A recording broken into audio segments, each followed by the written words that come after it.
So good afternoon, everyone, and welcome to our second Brodies Planning podcast. I hope that everyone is keeping safe and well. I'm sure that everyone is very busy. For those of you who don't know me, I'm Karen Hamilton. I'm a partner in our planning team based in Glasgow. So this afternoon on the podcast, I'm joined by my partner, Elaine Farquharson-Black. Elaine, as you know, is based in our Aberdeen office. So hello, Elaine. Hello. And we're both delighted to have with us this afternoon a man who needs no introduction, I'm sure, to all of our guests, and that is the Minister for Local Government, Housing and Planning, Kevin Stewart. So afternoon, Hello. Kevin. We Good can afternoon imagine to a virtual round of applause for you, Kevin. So thanks very much for taking the time to join us, and we're really looking forward to hearing your thoughts today on some of the challenges facing the development industry, and particularly around housing, which I know is very close to your heart. Okay, so enough from me for the moment. So I'm now going to hand over to Elaine, who's going to lead our conversation with Kevin this afternoon. So over to you, Elaine. Thanks, Karen. And welcome home, Kevin. You were just saying just before we joined that you've brought the sunshine back to Aberdeen. Yeah, 1 o'clock today I was back, and I'm very glad after, I can't remember if it's 6 or 7 weeks of lockdown in Edinburgh. And the sun is shining on the righteous good folk of Aberdeen today. Indeed. As long may it continue. So just thinking that this time last year, you just steered the planning bill through stage 3. I think it was the 20th of June last year. You'd just taken it through stage 3 of the parliamentary process. And a key plank of the planning reforms was the need to deliver more homes across Scotland. And prior to the pandemic, we were obviously all eagerly anticipating the housing, to 2040 report that Scottish Government was going to be publishing. Are you able to give us an update on when we might expect that report or where it currently rests?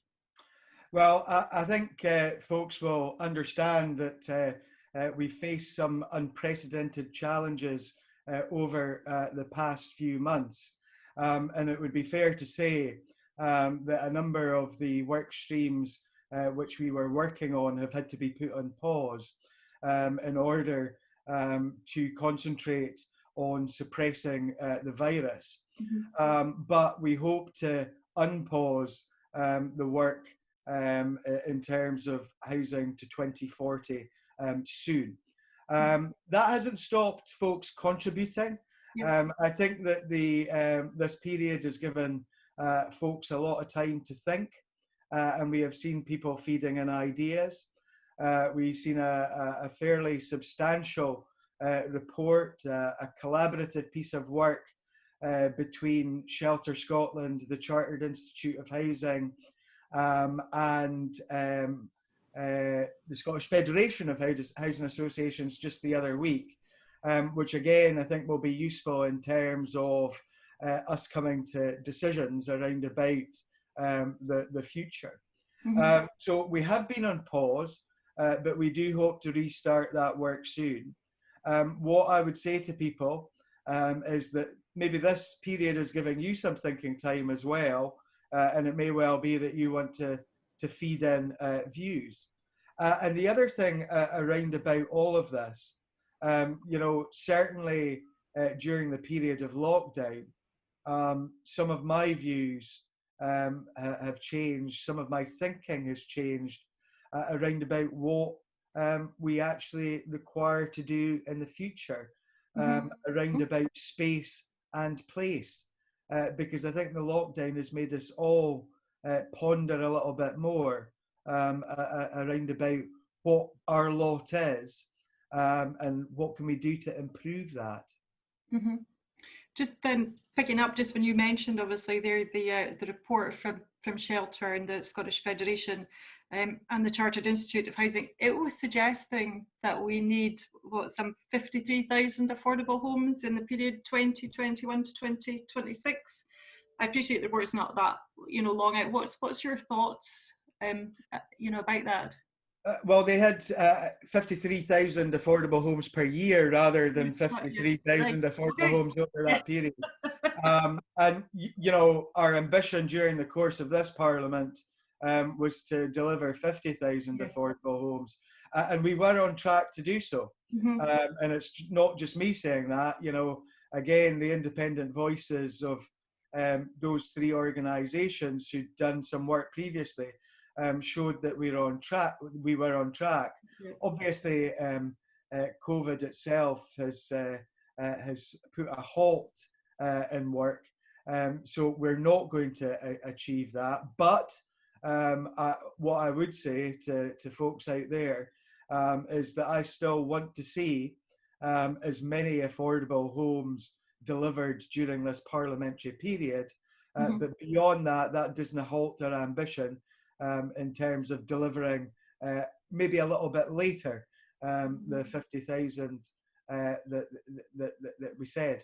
I've got that wrong, sorry, Elaine. It was 11,600 a year that they said in their report. I've gone a bit too far in that. I think 53,000 a year is fantastic. I wish that were possible. You know, I think what we've got to recognise is that the programme that we have at the moment has been resourced by over £3.5 billion. Yeah. And what we need to do as we look forward and as we develop housing to 2040 is what resources are available and what can we deliver with the resource that is available.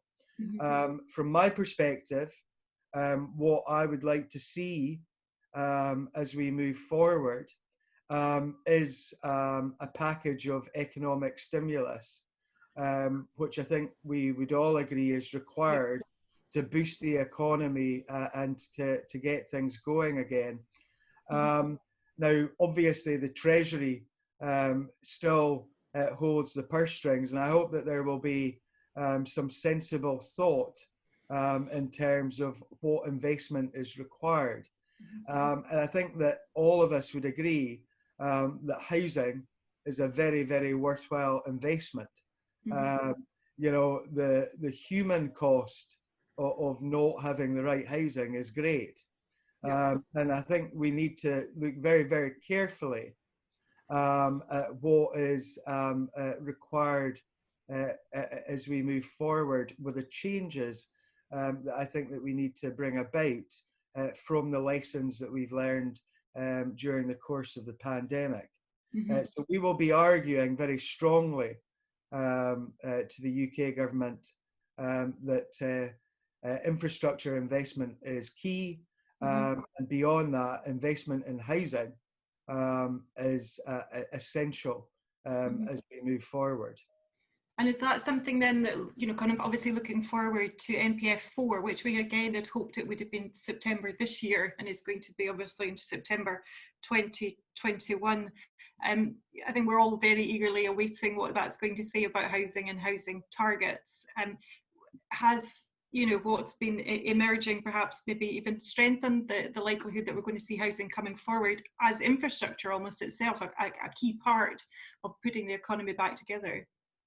Well, I don't think it's just NPF4 in all of this, although NPF4 is vital in setting that framework.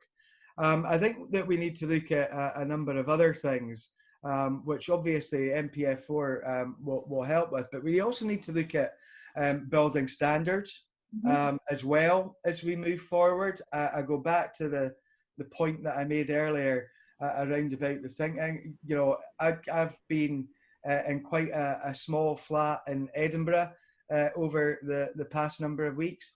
I'm not really moaning about that because we've all had to bear a number of things. But, you know, while I was there, where I've got no space outside, I was thinking about if I was home in Aberdeen, I could be sitting out in the back garden at this moment in time, which would have made things a bit easier. Or even you know, if some of the public space, the public realm there was a bit bigger, you know, that would have been helpful. But as it was, the nearest park you were finding it difficult to keep away from folk because, you know, folk were using it, and rightly so. So I think we need to think about these things in terms of not only planning but building standards. And beyond that, you know, we also need to take cognizance of our carbon reduction targets too, in terms of creating the whole there. And while, you know, as you rightly point out, there will be a delay on MPF4, that doesn't really stop us from doing certain things now. And, you know, while there's still a huge amount of attention on suppressing the virus, you know, we are already thinking about what do we need to prioritize as we move forward? What are the right things to do? I don't like using the term what are the quick gains, because often quick gains are not gains at all. But what are the things that the simplistic changes that we could make that can make the odds as we move forward? I think it's interesting that you use that terminology, because one of the concerns is that planning policy, it takes quite a long time to change, you know, as you go through the LDP process and go through that. So, you know, the quicker that things can change, obviously, the better, and respond to the current circumstances. I've been, you know, quite impressed, obviously, in terms of the Scottish Government and you know, the planning authorities have said, look, we'll just kind of relax things at the moment. You know, we won't be pressing enforcement. Let's get things, let's be moving. So I think it would be exciting if we kind of got some quick wins, you know, as you say. In terms of guidance, would we then be potentially looking at changing, obviously, designing places, designing streets, all of those kind of guidance that goes along with making good places? We could perhaps be looking at those at the same time. Well, I think you'll see in the next wee while new guidance around about public space to respond to COVID. But beyond that, you know, what we're going to have to do as we move forward with some of this guidance is to be much more adaptable and much more flexible in terms of some of the things which were kind of set in stone before. And I think, you know, as a government, we've acted quite quickly in terms of the letters to planning authorities that have come out from John McNerney, the Chief Planner, and myself, to give local authorities the comfort of being more flexible. I have to say that some authorities have grasped that. There are some that have yet to fully grasp the opportunity that there is there. And we'll continue to keep an eye as we move forward to see if there's anything else that's required in terms of flexibility. Now, I know that some folk out there will be thinking, oh, well, maybe now is the opportunity to get rid of a number of things. And that's not what this is about. It is about the flexibility during the course of the emergency period and beyond. What do we need to do? Maybe debureaucratize. I shouldn't have attempted to say that. Get rid of the bureaucracy over the piece and see what needs to be done differently. Some of that will be for the short term, but some of that may stay with us as we move forward. The other thing for me during the course of where we're at is that without doubt our digital planning journey, which I'm a great enthusiast for, we need to move at pace. And one of the things which we've seen of benefit is some of the digital planning tools that we have been working on have actually been extremely useful to the government as a whole in terms of mapping out certain things which are going on, including the money, the emergency monies that we have dispersed. So we have used the digital planning tools for the use of other ministers, and that has made them enthusiastic around about creating even greater use of technology.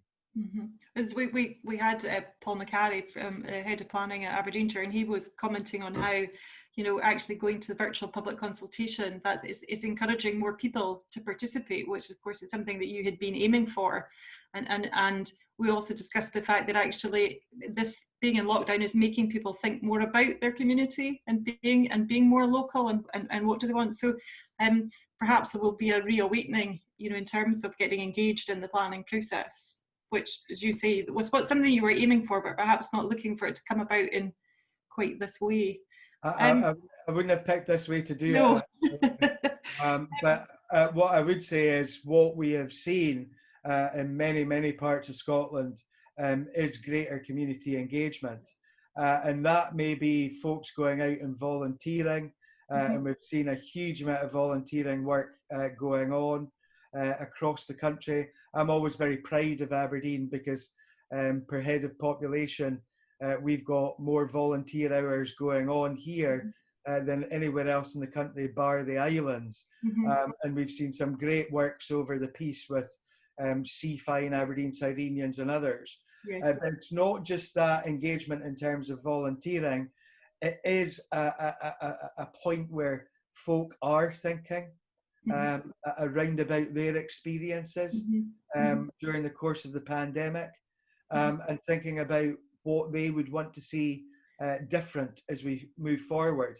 And I think that, again, many folks have decided to communicate their views, because a lot of what I'm getting as a constituency MSP is now folk telling me their views around about what they would like to see as we move forward. And I think it's important that while we've got folk engaged, that we grasp that, and you know, they can help shape the future post-pandemic. Yeah, which of course is what you were envisaging as well, local place plans, you know, introducing local place plans and feeding, you know, having the communities feeding more into the development plan process. Kind of going back a bit to housing, and obviously you mentioned that with construction stopping, you know, Scottish Government's kind of behind in terms of the affordable homes, and obviously there's been mainstream homes haven't been able to you know, carry on. And I know that you've worked, you know, kind of tirelessly with the house building industry during this period. How important has it been for you to get house building, get everybody moving home again? First of all, I would pay tribute to the construction industry as a whole, not just the house building sector. But during the course of lockdown, I've chaired the construction leadership group and the construction restart group with folks from right across the industry being involved in that.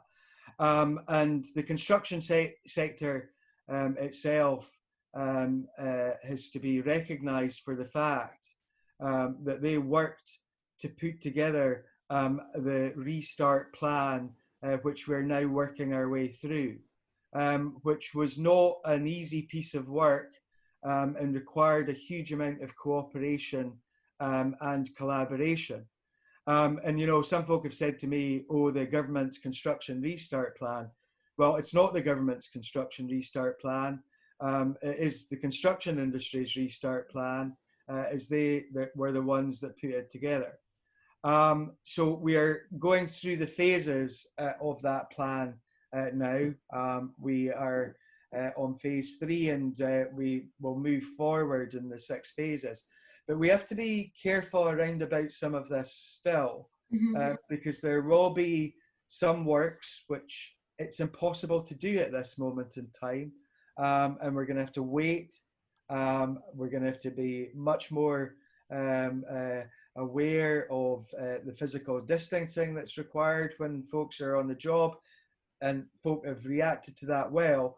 But we also need to be innovative in terms of changing some of the work practices, bringing in some cases, again, new technology to do sometimes what seem to be simple jobs. Because some of these jobs at this moment you can't do without physical distancing. Mm-hmm. And the only way that you're going to be able to do them in the near future, unless we innovate, is to use PPE, which is something that comes in a later phase of the plan. Mm-hmm. So I'm glad that folk are back to work. I'm glad that the industry has reacted well. Mm-hmm. It recognises that there are still difficulties that we have to overcome. That the industry, the trade unions have been immense in terms of putting together a comprehensive plan which actually works. And as we go on, my intention would be to chair the construction recovery group so that we continue to have that cross government industry union cooperation that there has been. I think it's benefited all. And if I can maybe say finally, we recognise that the shutdown has not been easy for industry, and that's why we have put a number of things in place, which was looking at how we sustain the industry during these difficult times, and that's why we put in place £100 million loan fund for small, medium-sized house builders. Yep. Closing date for that loan fund is the 29th. If you haven't put in an application, do it now. And beyond that, you will have seen Kate Forbes last week putting additional money into recovery, and some of that, of course, is ring fence for construction too. So this is important. We've done a good job of work in terms of planning for getting out of the lockdown period, but we actually need to start planning for recovery as well. Yeah, and so do you see in terms of the planning system in general playing a key part of that? We focused obviously on our discussion there about house building, but kind of wider, can we see the planning system being at the heart of that? I think that every part of government has a role to play in terms of the recovery. And the work that we've done in MPF4 is not going to be wasted. What we will see, without a doubt, is more ideas coming into play because of the experiences that folks have had over the piece. And as always, myself, John McNerney, and his team are very happy to hear from folks around about their experiences and maybe their change of heart on certain issues, because we do have to take cognizance of the change that COVID has brought about. I don't know when it will be published, but I've written a wee blog around about some of this and my experience over the period, which, as I say, has changed my thinking in some regards. And I think we need to hear from others around about their experiences and what change they think may be required as we move forward.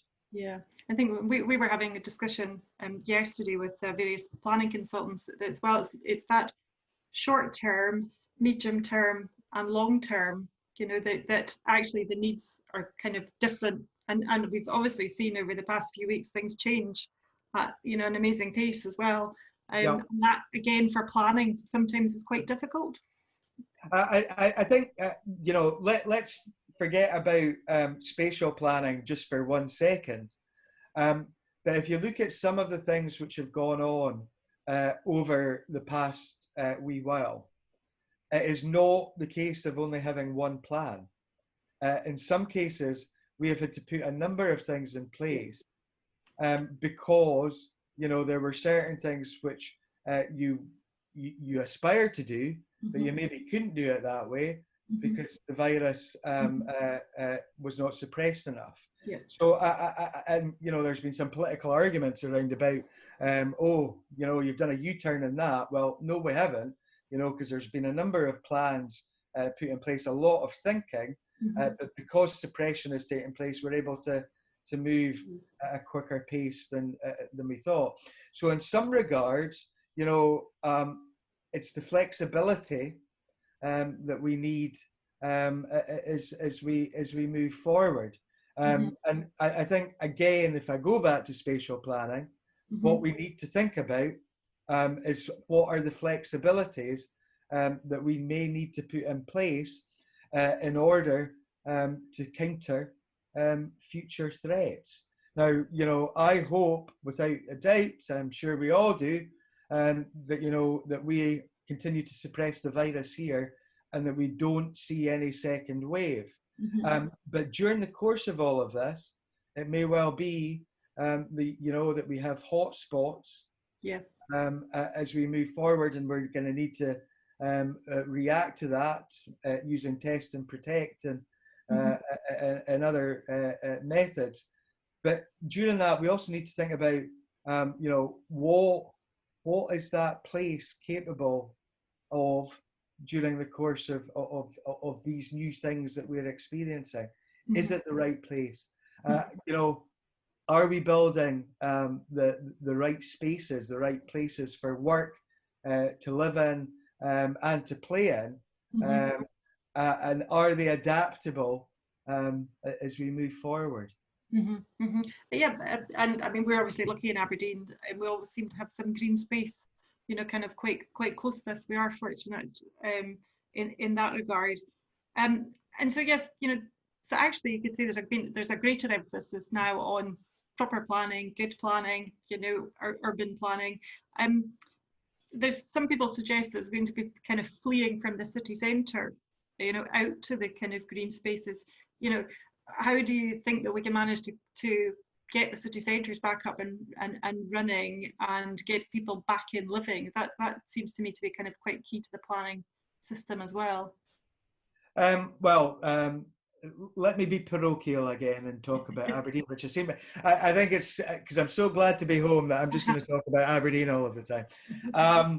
I think, if you look at Aberdeen, I don't think that there's been enough flexibility here in terms of the city centre. That's a belief that I've had for a long time. It's a belief that I had when I served in the council here, and unfortunately I didn't get my own way at points. But I do think that we're going to have to adapt and recognise change was going on anyway. But that change may be quicker now because of the pandemic. So we need to think, what is that place for now? What do we need out of that place? And we all have them. We have fixed opinions around about what certain places should be, because it's I been that way. Well, we kind of have that now. We have to think differently around about how do we keep a place completely and utterly sustainable. And that may mean that our past visions of city or town centres has to be different, and we have to allow the flexibility in terms of planning policy to make that change, and to make that change as easy as possible. Again, it is being fleet of foot in terms of adapting what are often local policy impediments to actually creating the change. So I'm hopeful. That we can start the conversation and start to get some folks who may be stuck in their ways because it's I been to see that, the I been is gone, and we need to think that bit differently. It's funny because you almost feel that the development plan, which has been the guiding principle to guide where development goes, could in itself be a little bit of an obstacle, because it tends to be, well, what does the plan say? Whereas we're kind of maybe wanting to throw the rule book out a little bit and say, well, actually, let's look at what we can do and what we can do together. Slightly controversial, I appreciate. But I don't want to throw the rule book out necessarily at all in any of this. But I do think that some of the rules in certain places need to be changed. And I do think, that once something is in place, it shouldn't necessarily be completely and utterly set in stone. Now, you know, the new way of doing local development plans, regional spatial strategies, you know, that allows for much more flexibility than there was previously. Yeah. And I think, you know, we need to take advantage of that flexibility. But from my perspective, you know, sometimes the big difficulties that folk, or the perceived big difficulties that folk come to me with, are not of the making necessarily of even the local development plan, but it's based on decisions that councillors have made as they have moved forward. And you know, let's go back to yesteryear. You know, one of the things which I argued for a long time was bringing folk back to live in the city centre here, which, you know, we had policy impediments here in Aberdeen to stop that from happening. And the reality is we've moved a little bit on, but we haven't taken full advantage of the possibilities that exist in the city centre here. Meanwhile, you know, what I've seen in other places as I've gone out and about is changes in thought processes around about city and town centres, which actually bring a place back to life. Yes. And, you know, a prime example of that I seen in Western Bartonshire, where Alexandria, I think it was, if I remember rightly, had a huge amount of derelict land in its town centre, which had not been utilised for years. I think there had been the view that it shouldn't be for housing. Eventually, housing went on that site, changed the town centre there completely and utterly.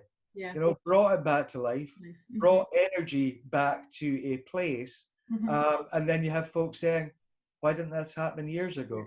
Because it had been a derelict site that a dairy had been on, which you know, hadn't been utilised for 15, 20 years. Change the town centre. Yeah, it's having that mix, isn't it? So that you've got something, you know, that's the whole, we talk about that vitality and viability, you know, so you've got 24-hour, you know, kind of action, whether that's residential, whether that's employment. You know, there's a lot of talk about what our office is going to look like. Obviously, you know, Absolutely. We're working through our own, you know, office arrangements, and with more people going to be able to work from home. I said to somebody recently, I'm not sure if I'm working from home or living at my work. So it feels a bit strange. I have to say that you know, I've actually enjoyed it as long as the technology is working, of course. I think, you know, forever and a day there have been organisations, and I've been involved with some of the organisations, as probably have many of you, where there have been huge arguments around about, oh, well, there are certain things which we could never manage to do working from home. And the reality is that we've managed through all of this.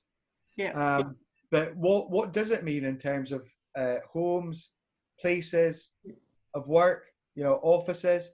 As we move forward, we're going to have to think a little bit more around about what change is required there.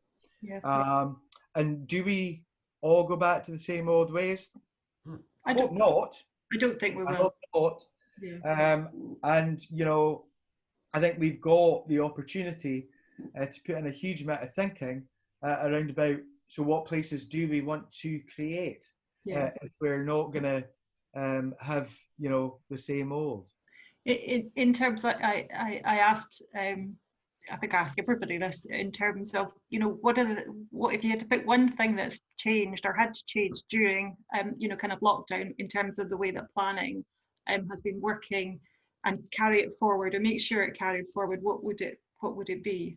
Is it the digital planning, the success that you've seen? That is there something, say, I want to hold on to that? You know, digital planning, I've been enthusiastic about ever since getting this job. And I want to push that forward without a doubt. And I think, you know, as we move on, that is without a doubt the biggest change that I think will take place. I've always wanted to get more people involved in planning. I've said this before, you know, in the main, those folks who engage with planning are normally older and they're normally objectors because they're happy with their lot. And I don't want to stereotype objectors, but you know that is about it. And I think I've also said before, you know, as a constituency MSP, I could almost tell you who is going to object to any change. You know, that's the way it is. And you know, I think that moving to the use of technology will get more people involved without a doubt. Which I think is a good thing. And I think it will attract folks who are more positive around about shaping change. And that is good for everyone. And for me, as we've gone over quite a bit today, you know, I think that what has happened over these past 12 weeks has definitely, without doubt, changed folks' opinions about certain things. And we need to harness that. We need to harness that and make sure that we keep people engaged as we move forward. And then I think we will see a much different set of circumstances as we move forward. I'm sure that's a message that everyone can sign up to, Kevin. And if I can perhaps finish off with a question for you at this stage. If you had a message that you would like to give to everyone working in the planning system at the moment, whether that be in the public sector or private sector, you've an opportunity to do that now. Is there something that you would like to say to our listeners this afternoon? Well, first of all, I would like to thank everyone who has continued to work during the course of the pandemic. You know, I think in some folks' minds, the world almost came to a halt, but you know, there's been a lot of hard work going on right across the country. A lot of it might be in spare bedrooms like this one, but you know, folk are still grafting. So thank you for your efforts in that regard. One of the things which I would really like to see is, you know, those changing thoughts being captured and us utilising the knowledge that we have gained from this. And I hate to use this word from an emergency period situation, but, you know, we have some opportunities here to do things differently, and we need to grasp all of that. Now, as per usual with planning, you know, there are still going to be some polarized views without a doubt, but I think that there are a number of things which we could probably all agree on. And so at least, at the very least, grasp those things in order that we utilize those changes to actually shape a different future. So I'm very keen, as always, you know, to find out exactly what folks' thoughts are. I'll end with this because, you know, sometimes you don't really think about certain things until your circumstances do change. You know, as I say, I wasn't that hard done by in my wee flat in Edinburgh, but when I was out walking about in a lot of flats in the area that I stay in, I was actually looking a bit envious at those folks that had wee balconies, because a wee bit of outside private space would have just been wonderful. So I think that in all of this, we need to think around about our own experiences of this. What do we need to do differently? Okay, well, it's good to finish off on such an encouraging note. So thanks very much for that. I'm sure people will have found that to be a really interesting session. I think, as ever, there's a lot more that we could have talked about, including some of the questions that I can see have have come in this afternoon, but we'll make sure that we share these with you, Kevin, after the events. I know you'll be interested just in hearing from people who are working within the system. So really just remains for me to thank you again. Thanks very much for taking the time to join us this afternoon and share your thoughts. We've really enjoyed having you join us today, and I hope that you've found it a useful opportunity too.